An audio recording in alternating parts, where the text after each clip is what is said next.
America के राष्ट्रपति Joe Biden ने बृहस्पतिवार को कहा कि इजरायली सैनिकों द्वारा हमास नेता सिनवार की जान जाना इजराइल, अमेरिका और दुनिया के लिए एक अच्छा दिन है। जो बाइडेन ने कहा कि सिनवार की जान हमास के लिए बंधक बनाए गए इजरायली बंधकों को मुक्त करने और गाजा में साल भर से जारी युद्ध को समाप्त करने का मौका है।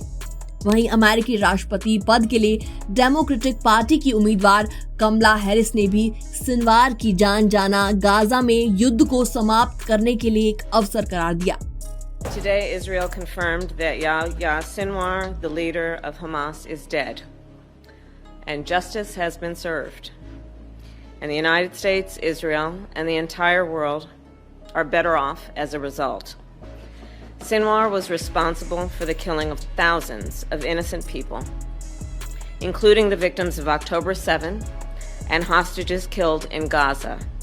जो बाइडेन ने एक बयान में इस घटना की तुलना अल-कायदा के आतंकी ओसामा बिन लादेन की जान जाने के बाद अमेरिका में महसूस की गई भावना से किया।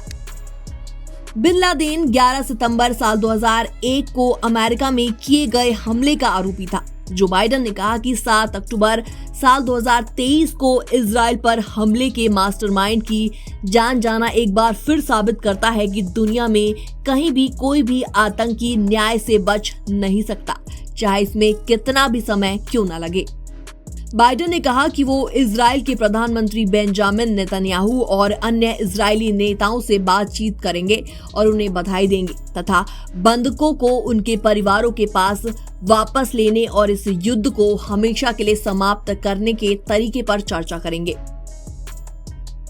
विस्कॉन्सिन कॉलेज परिसर में चुनाव प्रचार कर रही कमला हैरिस ने कहा कि युद्ध कुछ इस तरह समाप्त होना चाहिए कि इजराइल सुरक्षित रहे, बंधकों को रिहा किया जाए, गाजा में पीड़ा समाप्त हो और फिलिस्तीनी लोग सम्मान, सुरक्षा, स्वतंत्रता तथा आत्मनिर्णय के अपने अधिकार को महसूस कर सके। उन्होंने कहा, अब नए दिन की शुरुआत करने का समय आ गया है।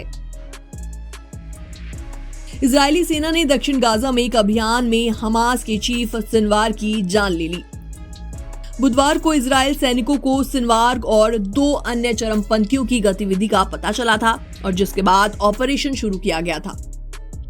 सिनवार एक इमारत में छुप गया था और जिसे इजरायली सेना ने टैंक से गिरा दिया था।